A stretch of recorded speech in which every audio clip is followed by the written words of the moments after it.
ഇന്നലെ മണ്ണാർക്കാട് നഗരസഭയുടെ ഒരു പൊതുപരിപാടിയിൽ പങ്കെടുത്തപ്പോൾ വികസനത്തിന് എല്ലാവരും കൂടി യോജിക്കണം എന്ന് പറഞ്ഞപ്പോൾ ധാരാളം പേര് കൈയടിച്ചു. സ്വാഭാവികമായിട്ടും ഇട്ടിരിക്കുന്ന ഡ്രസ്സിൻ്റെ കളറും അവിടെ പരാമർശിക്കപ്പെട്ടു. സാധാരണ അദ്ദേഹം നല്ല കടുത്ത ചുവപ്പും നല്ല കടും കളറൊക്കെ ആയിട്ട് വരുന്ന ആൾ നല്ല വെള്ള ഡ്രസ്സ് ഇട്ട് വന്നപ്പോൾ സ്വാഭാവികമായിട്ട് ഞാനത് സൂചിപ്പിച്ചെന്നുള്ളൂ. അപ്പം അദ്ദേഹത്തോട് ചോദിച്ചു, ഈ വെള്ള ഷർട്ട് കതറാണോ എന്ന് ഞാൻ തൊട്ട് നോക്കിയിരുന്നു, നിങ്ങൾ കണ്ടോന്നറിയില്ല. അപ്പോൾ കതറല്ല കോട്ടനാണെന്ന് പറഞ്ഞു. അപ്പോൾ കതറും കോട്ടനും ചേട്ടനും അനിയനാണെന്ന് പറഞ്ഞു. ഇത് രാഷ്ട്രീയ നിറം നൽകി മറ്റുള്ളവർ പ്രചരിപ്പിച്ചത് ഞങ്ങളുടെ കുറ്റമല്ല. പക്ഷെ ഒരു കാര്യം ഞാൻ പറയാം, PK ശശിക്ക് കോൺഗ്രസ് വരാൻ യാതൊരു അയോഗ്യതയില്ല. കോൺഗ്രസ് പാർട്ടി CPMലെ ഈ ആഭ്യന്തര വഴക്ക് നടക്കുന്ന സാഹചര്യത്തിൽ ആ പാർട്ടി വിട്ടുവരുന്നവരെ ഞങ്ങൾ സ്വീകരിക്കും. പൊതുവായ നയമാണ് ഞാൻ പറഞ്ഞത്.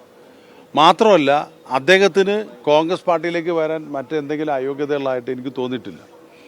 അപ്പോൾ ഒരു പൊതുപ്രവർത്തകൻ ആയിരിക്കുമ്പോൾ സ്വാഭാവികമായിട്ടും ആ പാർട്ടിയിൽ ആഭ്യന്തര കലഹം ഉണ്ടായിക്കൊണ്ടിരിക്കുമ്പോൾ അതിൽ അസ്വസ്ഥത, ആ അസ്വസ്ഥതയെ കോൺഗ്രസ് കാണുന്നത് എന്താണ്? CPMന് വേണ്ടാത്തവരും CPMനെ വേണ്ടാത്തവരും വരുമ്പോൾ അത് സ്വീകരിക്കുക എന്നുള്ള പ്രാഥമികമായിട്ടുള്ള കാര്യമാണ് ഞാൻ സൂചിപ്പിച്ചത്. അപ്പോൾ PK ശശി എന്നല്ല, പാലക്കാട് ജില്ലയിലെ CPMൽ വലിയ പൊട്ടിത്തെറി ആസന്നമായിരിക്കുകയാണ്. ആഭ്യന്തര കലാപം കൊണ്ട് അസ്വസ്ഥമായുള്ളൊരു പാർട്ടിയാണ് പാലക്കാട്ടെ CPM. അതിന്നല്ല, കുറച്ച് മാസങ്ങളായി, കഴിഞ്ഞ വർഷങ്ങളായിട്ട് പാലക്കാട്ടെ CPMൽ വലിയ അഭിപ്രായ ഭിന്നതയുണ്ട്. ജില്ലാ നേതൃത്വത്തിനെതിരായിട്ടുണ്ട്. CPMന്റെ നയങ്ങളിൽ വളരെ വൈരുദ്ധ്യമായിട്ടുള്ള നയങ്ങളോട് മുന്നോട്ട് പോകുമ്പോൾ അതിനോട് എതിർപ്പുണ്ട്. ഏറ്റവും താഴെ തട്ട് തൊട്ട് മുകൾ തട്ട് വരെ വലിയ അഭിപ്രായ വ്യത്യാസമുള്ള പാർട്ടിയാണ് പാലക്കാട്ടെ CPM. അപ്പോൾ വരും ദിവസങ്ങൾ നിങ്ങൾക്ക് അറിയാൻ പറ്റും.